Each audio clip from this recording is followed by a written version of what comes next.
Number one recruit Tyran Stokes has a NIL deal with Nike, but Kansas is still in the finalist list of the final three. Do they have a real shot, or is this for show?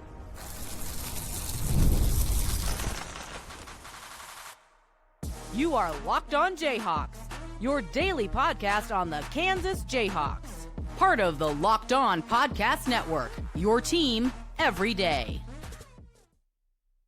What's going on? Derek Johnson here. This is Locked On Jayhawks. Thanks for making it your first listen every day, and thank you to the everydayers catching each and every episode of the show, including our bonus shows like this one or on YouTube, where you can like and subscribe to the show as well. And on this bonus episode of Locked On Jayhawks, we're discussing Tyran Stokes, the number one recruit in the class of 2026, who has narrowed his finalists to 3 schools, one of them including the Kansas Jayhawks. We're going to break down the news because he has that Nike NIL deal. What exactly that means? Is it an uphill battle for KU? Try to get to some examples of players who have shaken away from that. I don't know. We'll get to that. And then 2026 recruiting as a whole, what this would mean, whether they get him or not for the Kansas Jayhawks. Let's start with the news, though, for KU, and that would be this tweet from Travis Branham of 24/7 Sports. He said, Tyran Stokes, the number one player in the country, has announced that he is officially down to 3 schools: Kentucky, Oregon, and Kansas. Louisville and USC are no longer in the running.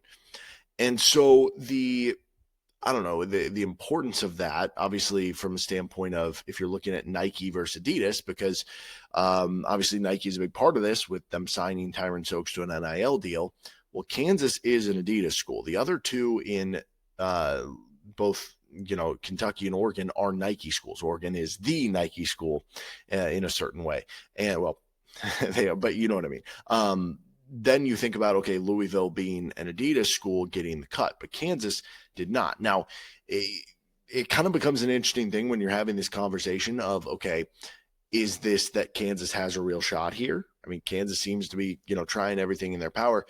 Is this a ploy by Tyran Stokes and his camp to be like, hey, we want to get even more NIL money, and the best avenue to doing that, whether it's from Nike, whether it's from one of these schools, is to bring a different shoe brand into this just in the finalist list to drive up the money a little bit more, as opposed to just Nike competing with Nike or school competing with school in the same shoe brand. Is that, I'm not saying that's what's happening here, but does that happen with other recruits? I'm sure it does to some extent.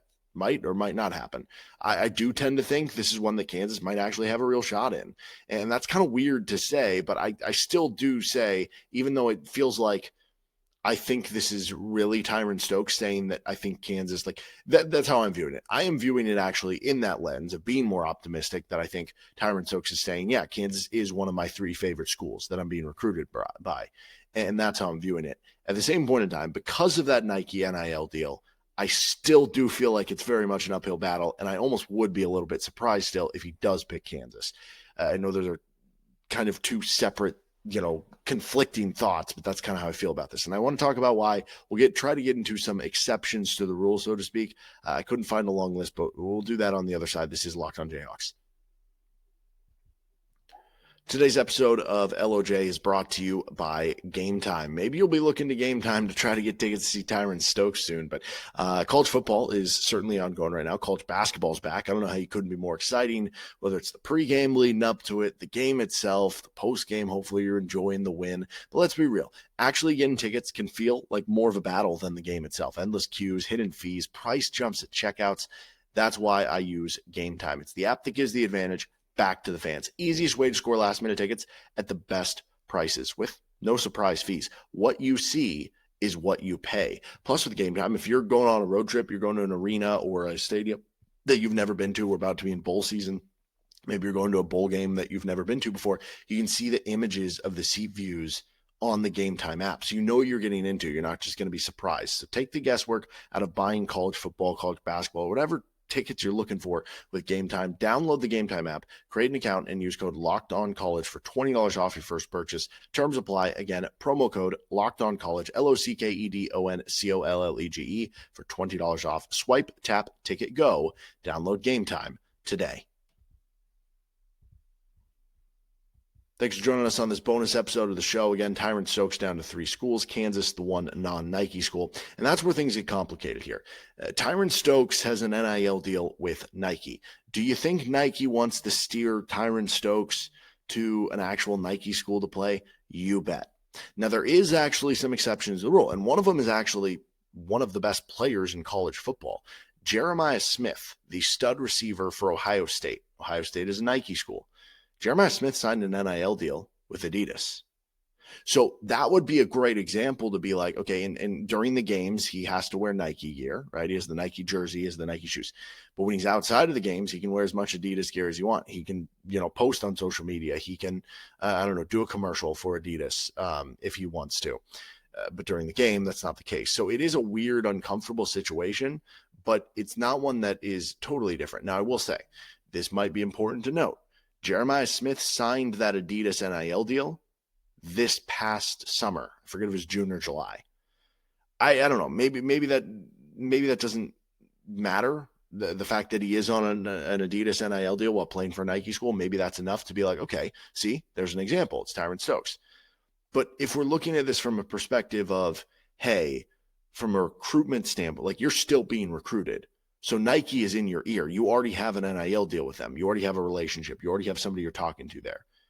Don't you think that's going to be another influence on you making your recruiting decision? Whereas with Jeremiah Smith, he already made that decision. He's already at a school, right? So Adidas could go to Jeremiah Smith and be like, hey, you should transfer to this Adidas school.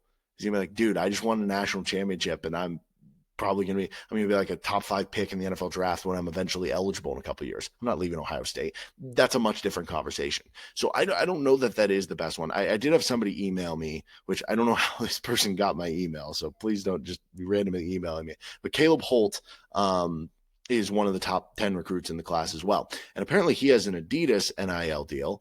But apparently some of the rumored schools for him are Nike schools. I don't know if that's true or not. And I guess that'll be one where it's like, okay, again, like going back to the thing, sometimes this can be, okay, you're rumored here, you're rumored there, but is it based on money? Is it trying to drive up money elsewhere?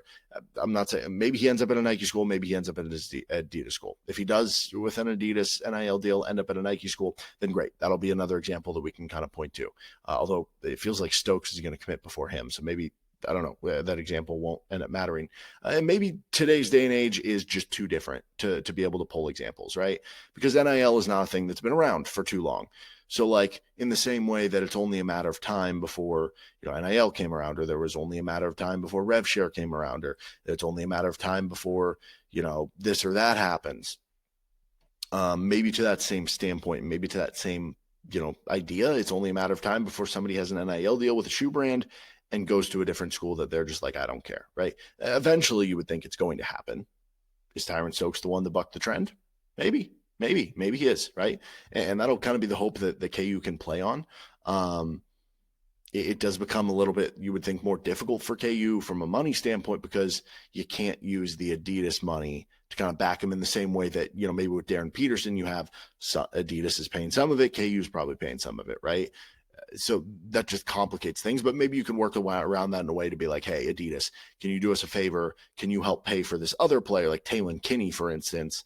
And then we'll have more money to pay. I don't know. There's ways that you can budget around it and kind of work around it. But I guess it's a good thing that KU, even made the finalist list. Certainly, I still think that Kentucky and Oregon, those feel like the top spots based on all this with the Nike deal. But you survived one of the next cuts. You're in the final 3. So who's to say that we won't be surprised at the end of this thing and maybe make some more twists and turns. All right, how would adding Tyran Stokes, if they can get it done, if they can get over the hump here and fight the hard battle against Nike, how would this impact KU in 2026 and beyond for the Jayhawks?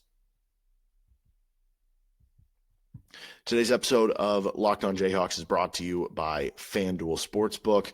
You can get Darren Peterson to win the Wooden Award or Kansas to win the national championship over at FanDuel. Plus, the NBA is back. NHL is ongoing. You can get futures on the 2026 MLB season. Just bet the Dodgers. It's probably going to come through. And there's no better place to get in on the action than with FanDuel, the official sports betting partner of the NBA and the Locked On Podcast Network. Even if you miss the start of a game or want to ride the hot hand, FanDuel has live bets on everything from who's going to score next to fourth quarter comebacks. Plus, you can even combine your live bets on a same game parlay for a shot at a bigger payout, or bet some of those futures. It keeps every game exciting, especially when your team's making that late push. So right now, FanDuel's offering new customers $300 in bonus bets when your first $5 bet wins. Head to FanDuel.com, sign up, and play your game with FanDuel, the official sports betting partner of the NBA and the Locked On Podcast Network. That is FanDuel Sportsbook. Thanks for joining us on this bonus episode of the show. So if Kansas could get this done, how hypothetically would this impact things for the Jayhawks in 2026 and beyond? Well, I would say this. I mean, if you can add Stokes, you already have the number one point guard in the class in Taylen Kinney. You already have a really good recruiting class in total with everything that you have. But if you're able to add Stokes to what is already with Kinney, and you would have the number one player with the number one point guard, that's probably going to end up being the best duo of just two players that anybody would get in the class, right? I feel pretty confident in saying that would kind of be the case. I think it would also, like, this is the biggest thing to me. I mean, the smaller decisions, it's not that small, but like Javon Bardwell probably stays in the class of 2027 instead of reclassifying would be my guess, which therefore adding Tyran Stokes in 2026 means that your roster in 2027 is probably better as well because you get Javon Bardwell for that year instead, or you just load up even more in 2026. Probably means you're done recruiting at the high school level in 2026 if you land Stokes. I don't know, maybe you're done with it now, but who knows? We've talked about like guys like Christian Collins or there maybe a couple other elite players out there that maybe you could be interested in, maybe, or maybe it's later in the game for KU. If you had Stokes, it feels like it would kind of just be done regardless. You might be done anyway. But here's the big one to me. If you land Tyran Stokes, and it feels like the way this is trending with him cutting his list down, I don't know, like, is he going to be committing before the end of 2025? Or certainly, I don't know, it doesn't feel like at this point it's going to be like a spring commitment. It feels like it's going to be coming soon-ish, I guess, is how I would just read between the tea leaves. But it would put you in a position where when you get to next spring, when you get to next offseason, in the same way that you were able to build around Darren Peterson and be like, this is what we're looking for in terms of players, in terms of fit, in terms of role guys, that we can make that work. And now you would know that ahead of time going into the offseason in the same way that you knew ahead of time, because Peterson was a commitment in I want to say the winter as well, or fall or winter. You would have that again, and the ability to kind of know going into the offseason, hey, this is what we're looking for. This is the type of players we can start scouting now or do this or that. And we don't have to just kind of go in with being like, okay, we need, a star player, and then we need guys who can complement them on. You can have a better idea of, okay, this is archetype, this is what we know. And now we're just kind of perfecting the roster around it kind of as best as possible. Go for the elite role players in the portal as opposed to spending, $3 million on getting a star player. That would be a nice place to be for Bill Self and company. So we'll see if they can close the deal. And certainly, again, you're facing Nike. Bill Self has pulled out some amazing recruitment so far, though. So wouldn't totally doubt him, even though I would be a little surprised. I've been surprised before, and I hope I'm surprised again on this one. That'll do it for this episode of Locked On Jayhawks. You can find our show anywhere you get your podcast, including on our YouTube page where you can like and subscribe to the show. Check out our KU postcast from the Oklahoma State game. We'll have plenty more KU basketball content coming up as well with the first game of the season and more coming up this week. So thanks for joining us on Locked On Jayhawks.